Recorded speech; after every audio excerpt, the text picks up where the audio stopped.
وَلَقَدْ يَسَّرْنَا الْقُرْآنَ لِلذِّكْرِ فَهَلْ مِن مُّدَّكِرٍ۔ لقد رضی اللہ عن المؤمنین، یقیناً راضی ہو گیا اللہ ان اہل ایمان پر یا ان اہل ایمان سے، اذ جب یبایعونک آپ سے بیعت کر رہے تھے،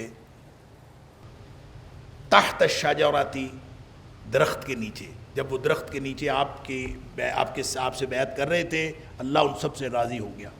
فعلم ما فی قلوبہم، پس اللہ نے جان لیا جو کچھ ان کے دلوں میں تھا۔ فانزل السکینۃ علیہم، پس اللہ نے ان کے اوپر سکینت نازل فرمائی۔ واصابہم فتحا قریبا، اور اللہ تعالیٰ نے ان کو بدلے میں دیا ایک قریب کی فتح کو، یعنی قریب کی فتح اللہ تعالیٰ نے ان کو بدلے میں دے دی۔ وَمَغَانِمَ كَثِيرَةً يَأْخُذُونَهَا، اور بہت ساری غنیمتیں جس کو وہ لیں گے، حاصل کریں گے۔ یہ ہے وہ بات جو میں عرض کر رہا تھا کہ یہ غنیمتوں کا ذکر اللہ تعالیٰ نے ان کے لیے کیا ہے جو لوگ بیعت رضوان میں شامل تھے، اور جو بیعت رضوان میں شامل نہیں تھے وہ اب قریب کی جو مغانم کثیرہ ہے اس کے اندر وہ شامل نہیں ہے۔ اس لیے اللہ تعالیٰ نے خیبر کے موقع پر ان کو بالکل شامل نہیں ہونے دیا، اور بعد میں اللہ تعالیٰ نے اجازت دے دی۔ وَكَانَ اللَّهُ عَزِيزًا حَكِيمًا، اور اللہ ہمیشہ سے غلبے والا اور بہت حکمتوں والا ہے۔ دیکھیں یہ جو بیعت رضوان ہوئی تھی، یہ جس کو بیعت رضوان بھی اس لیے کہتے ہیں لقد رضی اللہ، اللہ راضی ہو گیا ان سے۔ تو جو اللہ کی رضا ہے یہ سب سے بڑی چیز ہے۔ اللہ اکبر ورضوان من اللہ اکبر، اللہ کی رضا سے بڑی اور کوئی چیز نہیں۔ جس سے اللہ خوش ہو گیا اس کے علاوہ اور کیا چاہیے؟ اللہ مجھ سے خوش ہو جائے، اللہ کی مجھے رضا حاصل ہو جائے، سبحان اللہ، اس سے بڑی کوئی چیز اور ہے ہی نہیں۔ ورضوان من اللہ اکبر۔ تو اللہ تعالیٰ نے بیعت کی مدت کتنی تھی؟ ادھر بیعت کی اور کچھ دنوں بعد صلح ہو گئی۔ تو بیعت کرنے سے لے کر صلح ہونے تک یہ گویا بیعت سٹینڈ کرتی تھی نا، اور جب حضرت عثمان غنی رضی اللہ تعالیٰ واپس آ گئے اور صلح ہو گئی اور معاملہ ختم ہو گیا، اور بیعت والا معاملہ تو ختم ہو گیا، لیکن اس بیعت کو اللہ کریم نے اس قدر افضل جانا اور اس قدر اہمیت دی کہ اللہ تعالیٰ فرماتا ہے کہ ان میں سے جن لوگوں نے بھی بیعت کی اللہ سب سے راضی ہو گیا، سبحان اللہ۔ اور پھر ساتھ گارنٹی یہ دی فعلم ما فی قلوبہم، اللہ کو خوب معلوم تھا کہ ان کے دلوں میں کیا ہے۔ گویا اللہ تعالیٰ نے ان کے دلوں کی جو ایمانی کیفیت ہے وہ دیکھ کر ہی اپنی رضا کا اظہار کیا تھا، سبحان اللہ۔ اس لیے جو لوگ صحابہ کرام کے بارے میں، اور یہ دیکھیں 1400 یا 1500 لوگ تھے، حضرت جابر رضی اللہ تعالیٰ عنہ کہتے ہیں 1400 یا 1500 لوگ تھے، اللہ، اور اس قدر لوگ اور ان کے لیے رضا الہی کی سند اللہ کی طرف سے، سبحان اللہ۔ تو جو لوگ کہتے ہیں کہ ان میں سے کچھ بعد میں منافق ہو گئے تھے، ان میں سے ایسا ہو گیا تھا، فلاں ہو گیا تھا، یا صحابہ کرام کے بارے میں کوئی بات کرتے ہیں، تو اس کا مطلب ہے وہ قرآن کے خلاف بات کرتے ہیں۔ جب قرآن کہتا ہے کہ ان کے دلوں کو اللہ جانتا تھا، تو دلوں کو جاننے کے باوجود اللہ راضی ہوا ہے، تو اس کا مطلب ہے ان کے دلوں کے اخلاص کا سرٹیفکیٹ بھی اللہ کریم نے عطا فرما دی۔ یہ دلوں کے اخلاص کا سرٹیفکیٹ، دلوں کی صفائی جو ہے اس کا سرٹیفکیٹ بھی اللہ تعالیٰ نے عطا فرما دی۔ اور پھر فرمایا وَأَنزَلَ السَّكِينَةَ عَلَيْهِمْ، ان کے اوپر اللہ نے سکینت، تسکین نازل کر دی۔ یہ سب جو ہے وہ ایک پورے اطمینان، وقار، یہ تسکین جو ہے اس کے مختلف معنی ہوتے ہیں۔ ایک تو تسکین اس کا معنی ہوتا ہے، سکینت کا معنی ہوتا ہے تسکین، سکون آ جائے۔ اس کے علاوہ تحمل، وقار، صبر، یہ سب اس کا معنی ہوتا ہے۔ آگے پھر اس کا تسکین کا ذکر ہے، اللہ نے ان کے اوپر سکینت نازل کی۔ تو یہ جو پورا واقعہ ہے حدیبیہ کا، اس میں آپ اندازہ کیجئے کہ اگر وہاں مسلمانوں کے اوپر سکینت نہ ہوتی نا، تو کتنے ہی مواقع آئے ہیں کہ مسلمان تو لڑ پڑتے ان سے، تو لڑنے کے مواقع بہت تھے لیکن کوئی لڑا نہیں ہے۔ سب نے نبی پاک صلی اللہ علیہ وسلم کی جو حکم تھا وہی حکم مانا، اور لوگوں کو بڑی تکلیف تھی، جیسے حضرت عمر فاروق رضی اللہ تعالیٰ عنہ وہ خود بخاری شریف کے اندر آتا ہے کہ حضرت عمر فاروق رضی اللہ تعالیٰ عنہ نے نبی کریم صلی اللہ علیہ وسلم سے کہا اللہ کے رسول صلی اللہ علیہ وسلم ہم سچے نہیں، آپ اللہ کے سچے نبی نہیں؟ اللہ اکبر، تو یہ دشمن نہیں ہے اللہ اور اس کے رسول کے، تو پھر آپ یہ اس طرح سے کیوں صلح کر رہے ہیں؟ تو نبی کریم صلی اللہ علیہ وسلم نے فرمایا میں تو وہ کر رہا ہوں جو مجھے اللہ نے حکم دیا۔ پھر حضرت عمر فاروق رضی اللہ تعالیٰ عنہ حضرت ابوبکر رضی اللہ تعالیٰ عنہ کے پاس گئے، ان کو جا کے پوچھا ہم سچے نہیں ہیں؟ وہی سوالات حضرت ابوبکر سے کیے، تو جو جواب نبی کریم صلی اللہ علیہ وسلم نے دیا تھا وہی حضرت ابوبکر صدیق رضی اللہ تعالیٰ عنہ، انہوں نے کہا نبی کریم صلی اللہ علیہ وسلم وہ کر رہے ہیں جو نبی کریم صلی اللہ علیہ وسلم کو اللہ نے حکم دیا، لہذا ہم اس کے پابند ہیں۔ اللہ اکبر۔ تو بعد ازاں پھر عمر کہتے ہیں، اسی عمر فاروق رضی اللہ تعالیٰ عنہ اسی بیان کے اندر آتا ہے، وہ کہتے ہیں کہ بعد میں پھر میں نے بہت عمل کیے، بہت نیک عمل کیے اپنی اس غلطی کو دور کرنے کے لیے کہ میں سوال کیوں کر بیٹھا تھا۔ اللہ اکبر۔ تو اللہ تعالیٰ نے ان کو سکینت نازل کی اور سکون آ گیا، ہر ایک کو جتنی پریشانی تھی، پریشانی کے سارے مواقع جو ہیں اللہ تعالیٰ نے ان کو سکینت کے ساتھ وہ ختم کر دیے، سکینت کے ساتھ سارے معاملات گزر گئے۔ وَأَصَابَهُمْ فَتْحًا قَرِيبًا، اور ان کو قریب کی فتح عطا فرمائی۔ اور دیکھیں فتحًا قریبا جو ہے یہاں سے جو آغاز ہوا ہے اِنَّا فَتَحْنَا لَكَ فَتْحًا مُبِينًا، وہاں فتح مبین کا ذکر ہے، یہاں فتح قریب کا ذکر ہے۔ تو فتح مبین سے مراد کیا ہے اور فتح قریب سے کیا مراد ہے؟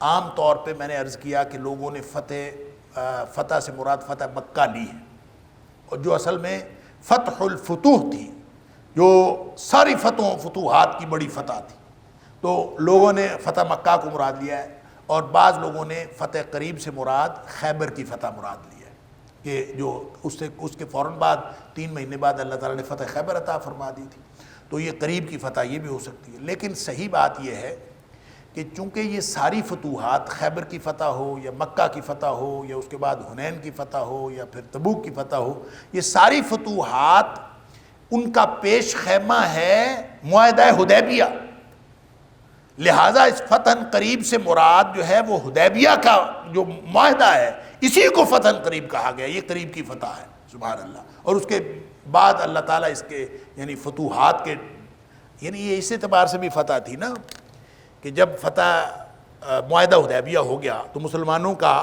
غیر مسلموں کے ساتھ آنا جانا ہو گیا، اس آنے جانے کے نتیجے میں کتنا اسلام پھیلا۔ ابھی 1400 گئے تھے نا، تو جب نبی پاک صلی اللہ علیہ وسلم محض 2 سال بعد مکہ فتح کرنے کے لیے گئے تو کتنے تھے؟ 10,000۔ ابھی 1400 تھے، پھر 10,000۔ تو فتحً قریبا یہ معاہدہ حدیبیہ کی برکت تھی کہ محض 2 سال کے اندر جو ہے وہ نبی پاک صلی اللہ علیہ وسلم کے ساتھ چلنے والوں کی تعداد جو تھی وہ 1400 سے بڑھ کے 10,000 ہو گئی۔ تو فتحً قریبا سے مراد گویا حدیبیہ کی فتح ہی ہے۔ اور یہ میں بات پہلے عرض کر چکا ہوں پہلی آیت کے ضمن میں کہ جب فتح قریب یا فتح مبین سے مراد معاہدہ حدیبیہ ہے تو لوگ معاہدہ حدیبیہ کو امن کا معاہدہ کہتے ہیں، اصل میں یہ جنگ کا معاہدہ ہے، اور جو فتح ہوتی ہے وہ جنگ میں ہوتی ہے۔ نبی پاک صلی اللہ علیہ وسلم کی جنگی حکمت عملی کا ایک بڑا شاندار شاہکار ہے جو نبی پاک صلی اللہ علیہ وسلم نے فتح یہ معاہدہ حدیبیہ کی صورت میں کیا۔ وَمَغَانِمَ كَثِيرَةً يَأْخُذُونَهَا، اور اس کے نتیجے میں بہت ساری غنیمتیں جس کو وہ حاصل کریں گے اللہ تعالیٰ نے ان کے لیے وہ بھی بدلے میں دے دی۔ اور یہ جو بہت ساری غنیمتیں ہیں یہ ظاہر ہے معاہدہ حدیبیہ کے بعد نبی پاک صلی اللہ علیہ وسلم کو بے فکری ہوئی یعنی اپنے جنوب کے دشمن سے، تو نبی پاک صلی اللہ علیہ وسلم نے فوراً 3 مہینے بعد آپ نے حملہ کر دیا خیبر کے یہودیوں کے اوپر جو تقریباً 80 میل دور تھے شمال کی جانب، اور ان کے اوپر نبی پاک صلی اللہ علیہ وسلم نے حملہ کیا، اور وہاں سے جو فتح ہوئی سبحان اللہ، اور اس فتح کے اندر اللہ تعالیٰ نے اتنا مال غنیمت دیا سبحان اللہ۔ ایک تو بات یہ سمجھ لیں یہاں پہ کہ نبی کریم صلی اللہ علیہ وسلم نے یہ جو حدیبیہ والے ہیں ان کو بخاری شریف کی حدیث ہے، آپ نے فرمایا انتم خیر اہل الارض، اللہ اکبر، آپ نے حدیبیہ والوں سے فرمایا کہ تم روئے زمین کے سب سے بہترین لوگ ہو، انتم خیر اہل الارض، روئے زمین کے لوگوں سے سب سے بہترین لوگ تم ہو، سبحان اللہ۔ اسی طرح نبی پاک صلی اللہ علیہ وسلم، مسلم شریف کی حدیث ہے، آپ نے فرمایا لا يدخل النار، کوئی شخص جو ہے جہنم میں داخل نہیں ہوگا انشاءاللہ، اگر اللہ نے چاہا تو کوئی جہنم میں داخل نہیں ہوگا، من اصحاب الشجرات احد، جو درخت کے نیچے بیعت کرنے والے ہیں ان میں سے کوئی بھی جہنم میں داخل نہیں ہوگا، الذین بایعوا تحتہا، جنہوں نے درخت کے نیچے بیعت کی ہے ان میں سے کوئی بھی شخص جہنم میں نہیں جائے گا، سارے جنتی۔ سرٹیفکیٹ نبی کریم صلی اللہ علیہ وسلم، ادھر سے قرآن کا سرٹیفکیٹ، ادھر سے نبی کریم صلی اللہ علیہ وسلم کا سرٹیفکیٹ۔ اور اسی طرح حاطب بن ابی بلتع جو ہے وہ آپ کو معلوم ہے کہ حاطب بن ابی بلتع ایک صحابی تھے، اور فتح مکہ سے پہلے انہوں نے ایک خط بھیج دیا تھا، انہوں نے ایک خط بھیج دیا تھا کفار مکہ کی طرف کہ نبی کریم، اصل میں نبی پاک صلی اللہ علیہ وسلم نے فتح مکہ کے موقع پر خاموشی سے حملہ کرنے کا پروگرام بنایا تھا، اور اپنی اس حکمت عملی کو پوشیدہ رکھا ہوا تھا، اور یہ بھی جنگ کی ایک حکمت عملی ہے۔ تو حاطب بن ابی بلتع جو ہیں، انہوں نے ایک خط لکھ دیا اور کہ ان کو بتا دوں کہ فتح تو اللہ تعالیٰ نبی کریم صلی اللہ علیہ وسلم کو عطا کر دے گا، تو میرے یہ اطلاع دینے سے قریش سمجھیں گے کہ میں نے ان کے اوپر کوئی احسان کیا ہے۔ تو وہاں ان کے کوئی اہل خانہ تھے، خاندان کے کچھ لوگ تھے جن کا خیال یہ تھا کہ شاید اس وجہ سے میرے اہل خانہ کو وہ کوئی نقصان نہیں پہنچائیں گے، تو اس طرح کا سوچ کے انہوں نے بہرحال کیا۔ تو انہوں نے خط لکھا، اللہ تعالیٰ نے وحی کے ذریعے نبی پاک صلی اللہ علیہ وسلم کو بتا دیا کہ ایک خاتون ہے اور خط لے کے جا رہی ہے۔ حضرت علی رضی اللہ تعالیٰ عنہ کو اور حضرت ابو مرثد غنوی رضی اللہ تعالیٰ عنہ کو نبی کریم صلی اللہ علیہ وسلم نے بھیجا کہ آپ جائیں اور جا کے فلاں روضہ خاک کے موقع پر ایک فلاں جگہ پر آپ کو ایک خاتون ملے گی، اس کے پاس ایک خط ہے، وہ خط لے کے آ جائیں۔ اللہ اکبر! تو یہ وہاں پہنچے تو انہوں نے جا کے اس خاتون کو دیکھا، اس کی تلاشی لی، خط کوئی نہیں ملا۔ اب ہمارے جیسا ہوتا تو واپس آ جاتا کہ خط تو کوئی نہیں ملا۔ تو ان کو چونکہ نبی کریم صلی اللہ علیہ وسلم نے فرمایا تھا کہ اس کے پاس خط ہے، یہ ایمان کی بات ہے، سبحان اللہ۔ تو حضرت علی رضی اللہ تعالیٰ عنہ نے اور ان کے ساتھیوں نے کہا کہ خط تمہارے پاس ہے، اگر خود دے دو گی تو ٹھیک ہے، نہیں تو پھر ہم تمہیں برہنہ کر کے تمہاری تلاشی لیں گے۔ خط تو تمہارے پاس ہے، کیونکہ نبی پاک صلی اللہ علیہ وسلم نے فرمایا کہ خط ہے۔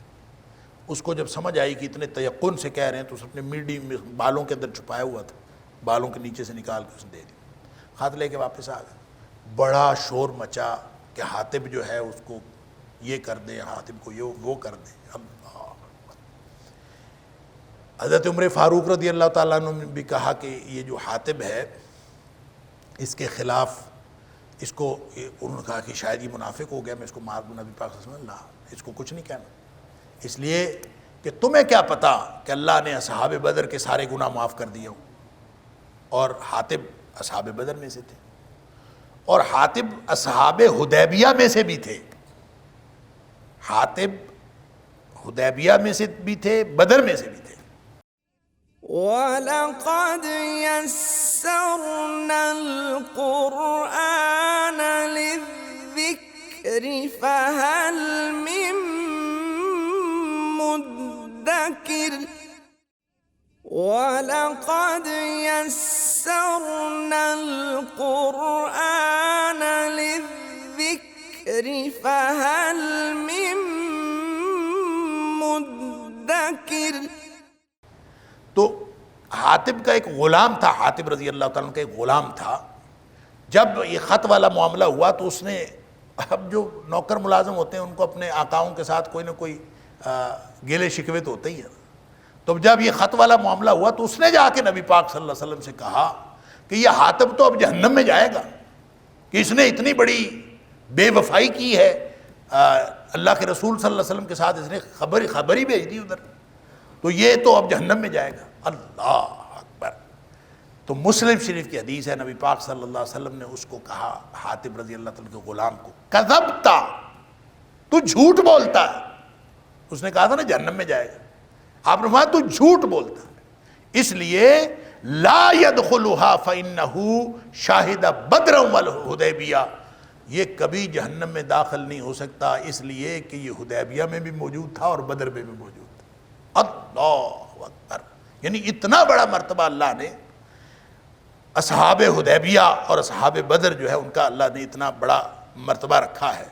اس لیے اللہ فرماتا ہے فعلم ما فی قلوبہم, اللہ ان کے دلوں کو بھی جانتا ہے. اللہ تعالیٰ اس لیے ان سے راضی بھی ہو گیا, اللہ نے ان کو اپنی رضامندی کا سرٹیفکیٹ دے دیا ہے. سبحان اللہ, اس سے بڑی اور کیا بات ہو سکتی. وَمَغَانِمَ كَثِيرَةً يَأْخُذُونَهَا, اور بہت بڑی غنیمتیں ان کو ملیں گی جس کو وہ حاصل کریں گے. وَكَانَ اللَّهُ عَزِيزًا حَكِيمًا, اور اللہ تعالیٰ ہمیشہ سے غلبے والا اور حکمتوں والا ہے. یہ جو خیبر میں گئے ہیں نا, تو صرف خیبر میں یہودیوں کی نہیں, ارد گرد کی بستیوں کے اوپر بھی اللہ تعالیٰ نے نبی کریم صلی اللہ علیہ وسلم کو فتح دی, اور بھی بہت ساری بستیاں جو ہیں مغلوب ہوئی. تو وہاں سے جو مال غنیمت آیا نا, وہ مال غنیمت سونا چاندی نہیں تھا. وہاں سے جو مال غنیمت آیا وہ زیادہ تر باغات تھے, زمین تھی اور مال مویشی تھے. یعنی اس طرح کا جو ہے وہ مال غنیمت آیا. اور جب وہ تقسیم ہوا تو جو مسلمان تھے صحابہ کرام, ان کے اندر بڑی خوشحالی آ گئی. اور حضرت ابن عمر رضی اللہ تعالیٰ عنہ فرماتے ہیں ما شبعنا حتی فتحنا خیبر, جب تک ہم نے خیبر کی فتح حاصل نہیں کی نا, ہم نے کبھی پیٹ بھر کے کھانا نہیں تھا کھایا. اللہ اکبر. اس سے پہلے کبھی پیٹ بھر کے کھانا نہیں کھایا تھا. تو اللہ تعالیٰ نے جب خیبر کی فتح دی تو ہم نے پیٹ بھر کے کھانا کھانا شروع کیا. سبحان اللہ, یہ اس کا فائدہ ہوا. اور اسی طرح حضرت عائشہ صدیقہ رضی اللہ تعالیٰ عنہ فرماتی ہیں کہ لما فتحت خیبر, جب خیبر فتح ہوا, قلنا, تو اس وقت پھر ہم کہتے تھے الآن نشبع من التمر, اب ہم کھجوریں جو ہے پیٹ بھر کے کھایا کریں گے. اللہ, اس سے پہلے تو سیر ہو کے کھانے کا کبھی ملا ہی نہیں تھا. تو اس وقت ہم نے سوچا کہ یہ ہم سیر ہو کے کھایا کریں گے. تو سیرت نگاروں نے لکھا ہے کہ خیبر میں جتنا مال غنیمت آیا اور اس میں سے جو مہاجرین کو جتنا حصہ ملا, تو اس قدر آسودہ حال ہو گئے مہاجرین کہ جب یہ شروع میں آئے تھے مدینہ منورہ, تو جس طرح سے انصار نے ان کی مدد کی تھی. وعدکم اللہ مغانم کثیرۃ تأخذونها فعجل لکم ہذہ وکف ایدی الناس عنکم ولتکون آیۃ للمؤمنین ویہدیکم صراطا مستقیما. اللہ اکبر. اللہ نے تم سے وعدہ کیا مغانم کثیرۃ تأخذونها, بہت ساری غنیمتوں کا جو تم حاصل کرتے تھے, جس کو تم نے حاصل کیا. فعجل لکم ہذہ, پس اللہ نے جلدی عطا کیا, جلدی عطا کی تمہیں یہ والی فتح. وکف ایدی الناس, اور لوگوں کے ہاتھوں کو روک لیا عنکم, تم سے. ولتکون آیۃ للمؤمنین, اور اس لیے بھی کہ تم نشانی بن جاؤ اہل ایمان کے لیے. وَيَهْدِيَكُمْ صِرَاطًا مُسْتَقِيمًا, اور اللہ تعالیٰ تمہیں لے جائے سیدھے رستے پر. یعنی اللہ تعالیٰ نے تم سے وعدہ کیا غنیمتوں کا, اور اس میں سے یہ والی جو بات ہے اس کو قریب کر دیا. ایک قریب فَعَجَّلَ لَهُمْ فَعَجَّلَ لَكُمْ هَذِهِ, اس کو جو ہے وہ تمہارے فوری طور پر دے دیا, جلدی عطا کر دی. اور جلدی عطا کیسے کی؟ وَكَفَّ أَيْدِيَ النَّاسِ عَنْكُمْ, اور اللہ نے لوگوں کے ہاتھ جو ہیں وہ تم سے روکے رکھے. وَلِتَكُونَ آیَةً لِلْمُؤْمِنِينَ, اور تاکہ تم اہل ایمان کے لیے نشانی بن جاؤ. وَيَهْدِيَكُمْ صِرَاطًا مُسْتَقِيمًا, یہ قریب کی فتح سے کیا مراد ہے؟ یہ وہی فتح قریبہ کہ اس میں سے ایک جو ہے اللہ تعالیٰ نے فوری طور پر دے دی. اور فوری طور پر جو دی یہ کیا تھی؟ اس سے مراد بعض لوگوں کے خیال میں فتح خیبر ہے, اور بعض لوگوں کے خیال میں اس سے مراد معاہدہ حدیبیہ ہی ہے جو ایک فتح ہے. تو بہرحال اس کو فتح خیبر لے لے تو بھی اس سے کوئی فرق نہیں پڑتا, اور اگر اس سے معاہدہ حدیبیہ لے تو اسی کے بعد جو ہے فتح خیبر ہوئی ہے اور دیگر فتوحات ہوئی ہیں. دونوں صورتوں میں یہ اللہ تعالیٰ نے قریب کی جو ہے وہ فتح عطا فرما دی. اور یہ فتح عطا فرمانے میں اللہ تعالیٰ خاص طور پر فرماتا ہے کہ اللہ نے ان کے ہاتھوں کو تم سے روکے رکھا. یعنی جب مسلمان وہاں گئے ہیں تو یہ ہو سکتا تھا نا کہ وہ سارے کے سارے مسلمانوں کے اوپر پل پڑتے، وہ ہو سکتا تھا نا کہ مسلمانوں کے اوپر حملہ آور ہو جاتے، اور مسلمان تو 1400 تھے اور وہ تو سارا مکہ بھرا ہوا تھا مسلمانوں کے دشمنوں سے، تو ہو سکتا تھا وہ سارے مسلمانوں کے اوپر حملہ آور ہو جاتے، لیکن وہ مسلمانوں سے نہیں لڑے، اور یا ان کو اللہ تعالیٰ نے مسلمانوں سے لڑنے نہیں دیا۔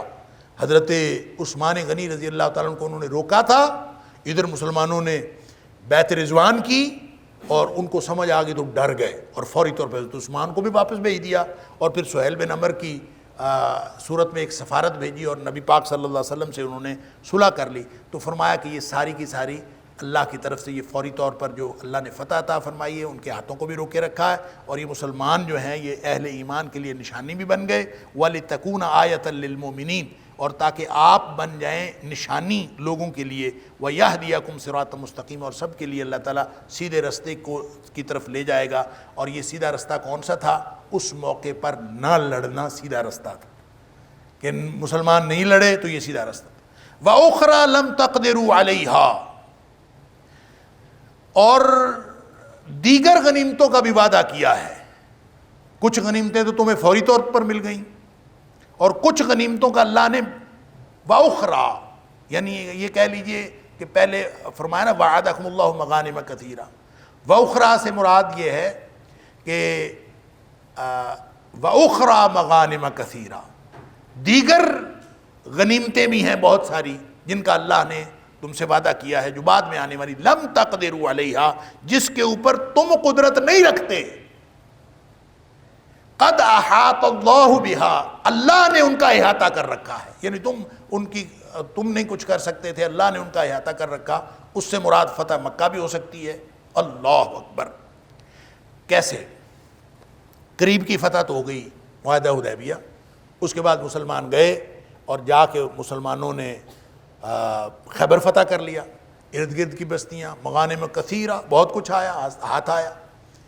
اب اس کے بعد یہ جو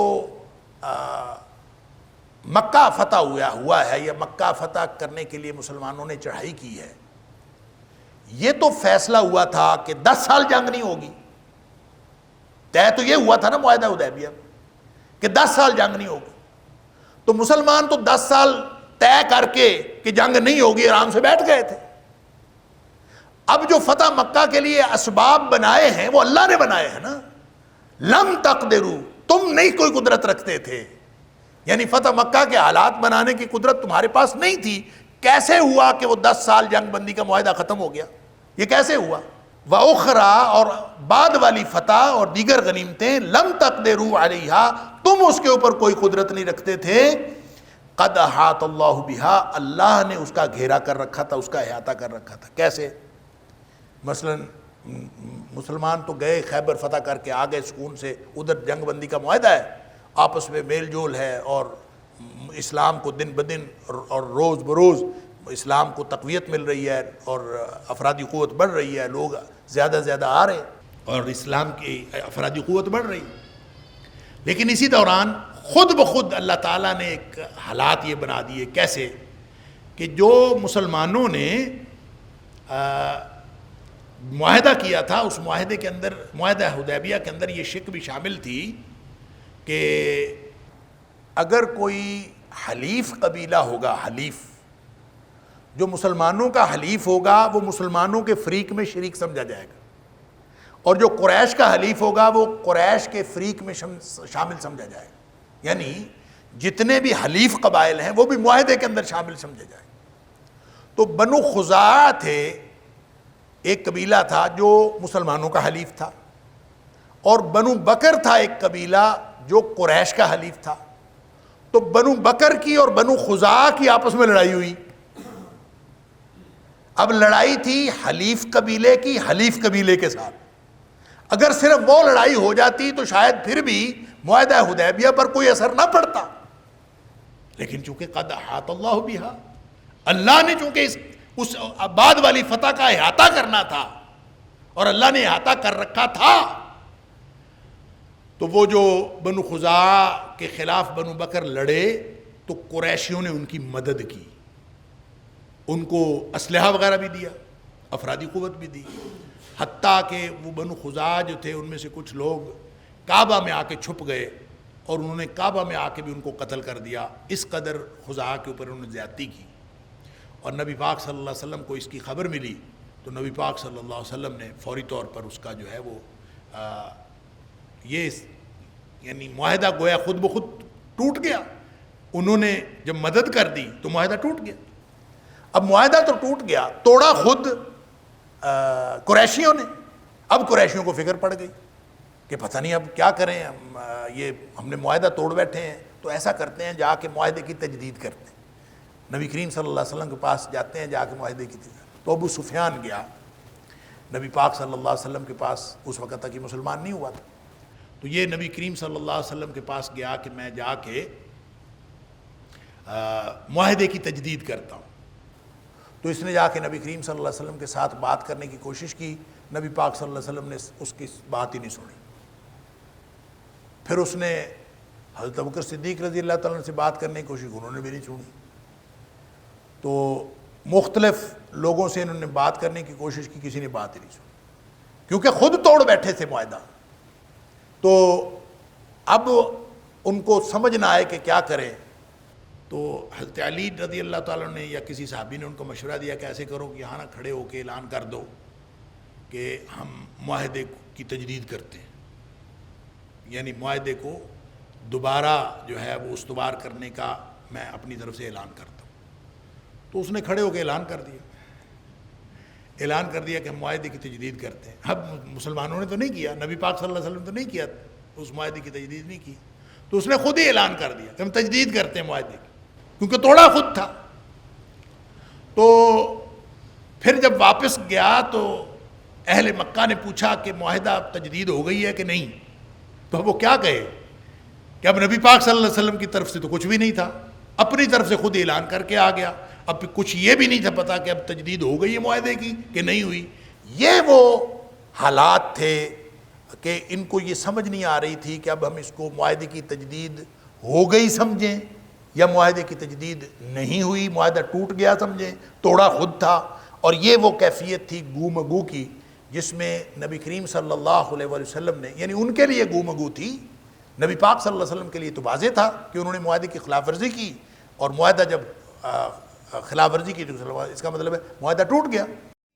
وَلَقَدْ يَسَّرْنَا الْقُرْآنَ لِلذِّكْرِ فَهَلْ مِن مُّدَّكِرٍ وَلَقَدْ يَسَّرْنَا الْقُرْآنَ لِلذِّكْرِ فَهَلْ مِن مُّدَّكِرٍ. انہوں نے خود بنو بکر کی مدد کر کے بنو خزاع کے خلاف اور ان کی خون ریزی کر کے انہوں نے معاہدہ توڑ دیا. اور جب معاہدہ ٹوٹ گیا تو خود انہوں نے تجدید کرنے کا اعلان کر کے خود گومگو کا شکار ہوئے. نبی کریم صلی اللہ علیہ وسلم کی طرف سے بالکل واضح تھا کہ اب نبی پاک صلی اللہ علیہ وسلم کسی وقت بھی حملہ آور ہوں گے، اس لیے آپ نے پوشیدہ رکھا. اور آپ نے جا کے جب وہ حملہ آور ہونا تھا مکہ کے اوپر، تو اس دوران حاتب بن ابی بلتہ نے خط لکھا، اور وہ خط جو ہے وہ نبی پاک صلی اللہ علیہ وسلم راستے میں پکڑوا لیا اور وہ بھی واپس آ گیا.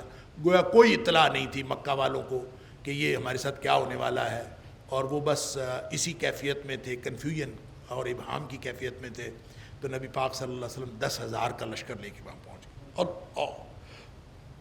جب یہ 10,000 کا لشکر لے کے پہنچے ہیں تو نبی پاک صلی اللہ علیہ وسلم نے مکہ کے ارد گرد دور تھوڑا سا، نبی کریم صلی اللہ علیہ وسلم نے فرمایا کہ رات کو جو ہے نا سارے پھیل کے بیٹھ جاؤ. تو پھیل کے سارے بیٹھ گئے اور فرمایا کہ ہر ایک جو ہے وہ اپنی اپنی جگہ پر آگ جلائے. تو اتنے لمبے چوڑے ایریے پر جب آگ جلی رات کو، اللہ اکبر، تو مکہ والے تو حیران رہ گئے کہ یہ کتنا بڑا لشکر آ گیا ہے. یعنی 10,000 کا لشکر بھی بہت بڑا تھا، لیکن اس کو پھر پھیلا کے بیٹھا دیا نبی پاک صلی اللہ علیہ وسلم کی اسٹریٹجی.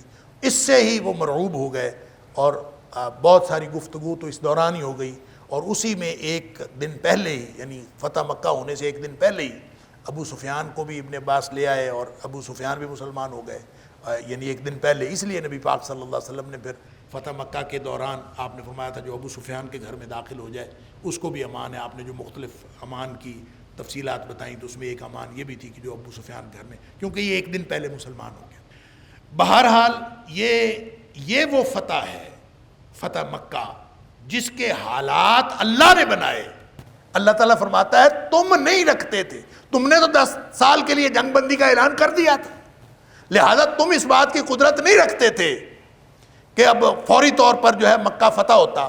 تو اس کا معاملہ وقد احاط اللہ بہا، اس کا احاطہ اللہ نے کر رکھا تھا، لہذا وہ اللہ جس نے معاہدہ حدیبیہ کروایا، اسی اللہ نے یہ حالات بنائے کہ مکہ فتح ہو گیا، اور اس کے لیے مسلمانوں کے پاس یعنی اپنے طور پر کوئی قدرت طاقت نہیں تھی، اللہ تعالیٰ نے مکہ فتح کروا دیا۔ وَكَانَ اللَّهُ عَلَىٰ كُلِّ شَيْءٍ قَدِيرًا، اور اللہ تعالیٰ ہر دور میں ہمیشہ ہر طرح کی قدرت رکھنے والی ذات ہے، یعنی ہر وقت ہر طرح اور ہر ایک پر ہر طرح کی قدرت رکھنے والی ذات۔ وَلَوْ قَاتَلَكُمُ الَّذِينَ كَفَرُوا لَوَلَّوُا الْأَدْبَارَ ثُمَّ لَا يَجِدُونَ وَلِيًّا وَلَا نَصِيرًا۔ اگر تم ان لوگوں سے لڑتے جو کافر ہوئے، لَوَلَّوُا الْأَدْبَارَ، تو وہ پیٹھ پھیر کے بھاگ جاتے۔ اگر تم لڑتے تو یہ پیٹھ پھیر کے بھاگ جاتے۔ ثُمَّ لَا يَجِدُونَ وَلِيًّا وَلَا نَصِيرًا، پھر یہ نہ پاتے کوئی کارساز نہ کوئی مددگار، یعنی ان کا کوئی مددگار نہ ہوتا اور کچھ نہ ہوتا۔ سنت اللہ التی قد خلت من قبل، یہ اللہ کی سنت ہے جو اللہ اس سے پہلے بھی گزری۔ ولن تجد لسنت اللہ تبدیلا، اور اللہ کی سنت جو ہے، اللہ کا طریقہ کبھی تبدیل نہیں ہوتا۔ کیا مطلب؟ کہ اللہ تعالیٰ کافروں کو ہمیشہ تباہ و برباد کرتا ہے، اور کافر تباہ و برباد ہوتے ہیں 2 طریقے سے۔ ایک تو یہ کہ اللہ ان کے اوپر ڈائریکٹ عذاب نازل فرما دیتا ہے، جیسے قوم عاد، قوم سمود، قوم نوح وغیرہ، ان کے اوپر عذاب آ گیا، ختم ہو۔ دوسرا طریقہ یہ ہے کہ اللہ تعالیٰ ان کے اوپر اہل ایمان کو مسلط کر دیتا، اور یہ جنگ کے ذریعے سے مسلمان جو ہیں ان کے اوپر غالب آ جاتے ہیں۔ تو یہ اللہ کی سنت ہے۔ دونوں طریقوں میں سے کوئی ایک طریقہ، جیسے اللہ تعالیٰ نے فرمایا قاتلوہم، کہ ان کو قتل کرو، ان سے لڑو، تو اللہ تعالیٰ ان کو تمہارے ہاتھوں سے عذاب دے گا۔ تو ایک مسلمانوں کے ہاتھوں سے عذاب دینا، جیسے سورہ محمد کے اندر بھی ہم پڑھ آئے ہیں، اور یہی سورہ توبہ کے اندر بھی اللہ تعالیٰ نے فرمایا۔ اور دوسرا وہ یہ اللہ کی سنت ہے، اور اللہ کی سنت کبھی تبدیل نہیں ہوتی۔ وَهُوَ الَّذِي كَفَّ أَيْدِيَهُمْ عَنْكُمْ وَأَيْدِيَكُمْ عَنْهُمْ، وہی ذات ہے جس نے ان کے ہاتھوں کو تم سے روکا، وَأَيْدِيَكُمْ عَنْهُمْ، اور تمہارے ہاتھوں کو ان سے روکا، بِبَطْنِ مکہ تھا، مکہ کے بطن میں، یعنی مکہ کی وادی میں، من بعد، اس کے بعد، ان اظفرکم علیہم، اس کے بعد کہ اللہ تعالیٰ نے تمہیں فتح دی تھی ان کے اوپر، تمہیں اللہ نے غالب کر دیا تھا ان کے اوپر۔ اس کے بعد وَكَانَ اللَّهُ بِمَا تَعْمَلُونَ بَصِيرًا، اور اللہ تعالیٰ تمہارے اعمال کو بہت دیکھنے والا ہے۔ یعنی وہی ذات ہے جس نے تمہارے ہاتھوں کو ان سے روکے رکھا اور ان کے ہاتھوں کو تم سے روکے رکھا۔ یہ کون سا موقع ہے؟ یہ وہی موقع ہے معاہدہ حدیبیہ کا۔ معاہدہ حدیبیہ کے موقع پر بہت سارے مواقع آئے کہ پہلے تو مسلمانوں نے یہ سمجھا کہ وہ ہمارے ساتھ لڑیں گے، ان کا ایک دستہ آیا اور مسلمانوں کے ساتھ لڑنے لگے، اور اس موقع پر بھی اللہ تعالیٰ نے، یعنی شب خون مارنے لگے تھے مسلمانوں کے اوپر، اس موقع پر بھی اللہ تعالیٰ نے مسلمانوں کو ویجیلنٹ رکھا اور بچ گئے۔ تو بہت سارے مواقع پہ انہوں نے کوشش کی کہ وہ مسلمانوں کے اوپر حملہ آور ہوں، یعنی معاہدہ حدیبیہ کے یا حدیبیہ کے پڑاؤ کے دوران۔ اور کافی سارے مواقع ایسے بھی ہوئے کہ مسلمانوں نے ان کو گرفتار بھی کر لیا، پکڑ بھی لیا، لیکن اس کے باوجود مسلمانوں نے ان کو قتل نہیں کیا، اور یوں اللہ تعالیٰ نے اس موقع کو امن و امان سے مکمل کروا دیا۔ وگرنہ اگر لڑائی شروع ہو جاتی تو پھر یہ فتح قریب آ جائے، جو معاہدہ حدیبیہ کی صورت میں فتح اللہ تعالیٰ نے عطا فرمائی، یہ تو فتح نہیں تھی ہونی۔ اللہ فرماتا ہے وَهُوَ الَّذِي كَفَّ أَيْدِيَهُمْ عَنْكُمْ، وہی ذات ہے جس نے ان کے ہاتھوں کو تم سے روکے رکھا، وَأَيْدِيَكُمْ عَنْهُمْ بِبَطْنِ مکہ، اور ان کے ہاتھوں اور تمہارے ہاتھوں کو ان سے روکے رکھا، بِبَطْنِ مکہ، مکہ کے وادی میں، مِن بَعْدِ أَنْ أَظْفَرَكُمْ عَلَيْهِمْ، اس کے بعد کہ اللہ تعالیٰ نے تمہیں غالب کر دیا تھا ان کے اوپر۔ اچھا جی، یہ جو غالب کر دیا تھا ان کے اوپر، اس کے کئی واقعات جو ہیں وہ احادیث کے اندر اور سیرت کی کتابوں کے اندر رپورٹ ہوئے ہیں. جیسے مسلم شریف میں ایک واقعہ ہے، حضرت سلمہ بن اقوا رضی اللہ تعالیٰ عنہ نے بتایا، وہ راوی ہیں. وہ کہتے ہیں کہ میں حضرت طلحہ بن عبید اللہ کے ساتھ رہتا تھا، ہر وقت ان کے گھوڑے کو صاف کرنا، ان کے معاملات جو ہے کرنا، اپنے جو ہے وہ ان کی خدمت وغیرہ میں کرتا تھا اور ان کے ساتھ رہتا تھا. تو جب یہ معاہدہ حدیبیہ ہو گیا ہے نا، تو اس موقع پر وہ کہتے ہیں ہم ریلیکس ہو گئے تھے، ہم سارے لوگ ریلیکس ہو گئے تھے. تو میں ایک درخت کے نیچے جو ہے وہ اپنے آپ کو جگہ صاف کر کے، کانٹے وغیرہ صاف کر کے، تو میں وہاں بیٹھ گیا. تو وہاں میں بیٹھا تھا کہ یا لیٹ گیا، تو ایک دم میں نے دیکھا 2-3 لوگ آئے اور انہوں نے میرے اوپر حملہ کرنے کی کوشش کی. تو کہتے ہیں میں پھر اٹھ گیا اور میرا ان کے ساتھ جو ہے وہ تو تکرار ہوئی، لیکن وہ میرے اوپر حملہ کر نہیں سکے. تو وہ پھر وہ کہتے ہیں کہ میں نے دیکھا کہ کچھ لوگ ایک طرف آئے ہوئے ہیں اور وہ بھی حملہ کرنے کی نیت سے آئے ہوئے ہیں، ان کے پاس ہتھیار ہیں. تو میں دیکھتا ہوں کہ یہ سارے لوگ جو ہیں یہ اگر حملہ کر دیں گے تو ہمارے ساتھ کیا بنے.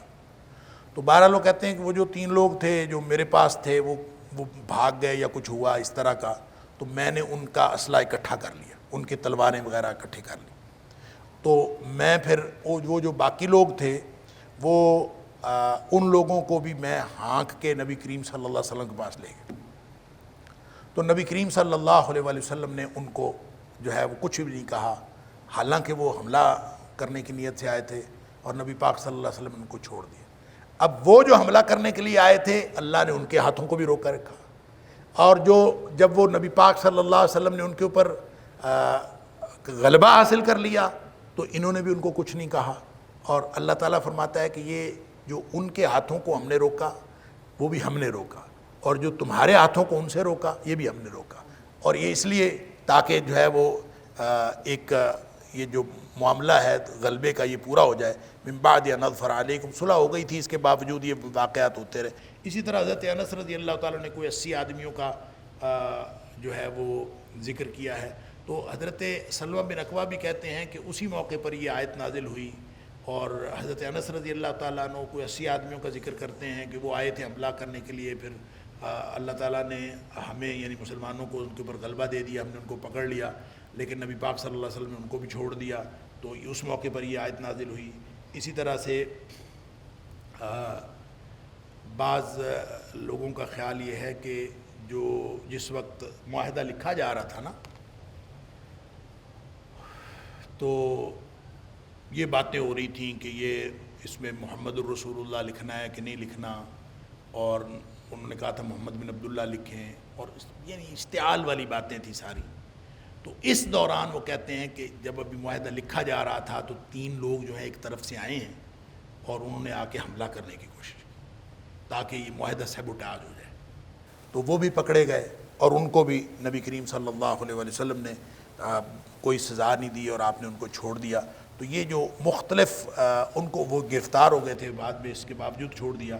تو اس موقع پر یہ آیت نازل ہوئی. یہ مسند احمد کی روایت ہے، جو مختلف روایتیں ہیں اور ساری مختلف واقعات کو ظاہر کرتی ہیں. تو ایسے لگتا ہے کہ معاہدہ حدیبیہ ایک انتہائی خطرناک موقع تھا. کسی بھی وقت آگ بھڑک سکتی تھی، کسی بھی وقت جو ہے ایک دوسرے سے لڑائی شروع ہو سکتی تھی، لیکن اللہ نے ان کے ہاتھوں کو بھی روکے رکھا اور اللہ نے ان کے ہاتھوں کو بھی روکے رکھا. اللہ فرماتا ہے یہ ہاتھ جو ہے ہم نے روکے تھے. یہاں پہ ایک اور بات ہے سمجھنے کی، بے بطن مکہ، اللہ فرماتا ہے وادی مکہ میں. تو سورہ آل عمران میں اللہ تعالیٰ نے فرمایا ان اول بیت وضع للناس للذی ببکہ، سب سے پہلا گھر وہ ہے جو بکہ میں ہے. وہاں بکہ فرمایا، یہاں مکہ فرمایا.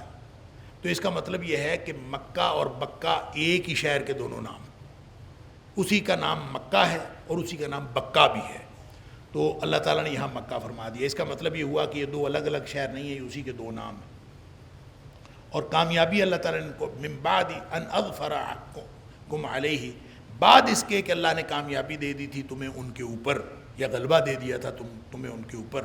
یہ اس ساری بحث کو ختم کر دیتا ہے یہ حصہ من بعد ان اظفر علیہم، اظفرکم علیہم، کہ جو پہلی آیت سے لے کر بحث چل رہی ہے کہ فتحً قریبا اور فتحً مبینہ سے مراد کون سی فتح ہے؟ فتح مکہ ہے، فتح خیبر ہے، یا معاہدہ حدیبیہ ہی فتح ہے؟ تو یہاں اللہ تعالیٰ فرماتا ہے من بعد ان اظفرکم علیہ، یہ سارے جو ہاتھ روک کے اللہ نے ان کے تم سے ہاتھ روکے، تمہارے ان سے ہاتھ روکے، اس کے بعد کہ اللہ نے تمہیں ان کے اوپر غلبہ حاصل کر دیا تھا، اللہ نے تمہیں ان کے اوپر غلبہ دے دیا تھا، اللہ نے تمہیں ان کے اوپر فتح دے دی تھی۔ تو یہ ایک فتح کون سی دے دی تھی؟ یہ معاہدہ حدیبیہ تھا۔ تو گویا اللہ تعالیٰ نے فتح کس کو کہا ہے؟ معاہدہ حدیبیہ ہی کو فتح کہا ہے۔ تو اس لیے یہاں پہ یہ بحث تقریباً ختم ہو جاتی ہے اگر اس کو آپ سامنے رکھ لیں۔ تو ویسے یہ دونوں باتیں جو ہے بعد کی فتوحات کو مراد لینا یا معاہدہ حدیبیہ کو ہی فتوحات کا پیش خیمہ قرار دے کے اصل فتح قرار دینا، دونوں میں معنویت اور نتائج کے اعتبار سے کوئی فرق نہیں۔ وَكَانَ اللَّهُ بِمَا تَعْمَلُونَ بَصِيرًا، اور اللہ تعالیٰ جو ہے وہ تمہارے اعمال کو ہمیشہ سے دیکھنے والا ہے۔ وقت ہو گیا، میرا خیال ہے 3 منٹ رہتے ہیں، اگلی آیت نہیں شروع کرتے۔ اللہ تعالیٰ مجھے اور آپ کو، ہم سب کو قرآن سمجھنے اور عمل کرنے کی توفیق عطا فرمائے۔ وآخر دعوانا الحمدللہ رب العالمین۔ إن هذا القرآن يهدي للتي هي أقوم ويبشر المؤمنين الذين يعملون الصالحات أن لهم أجرا كبيرا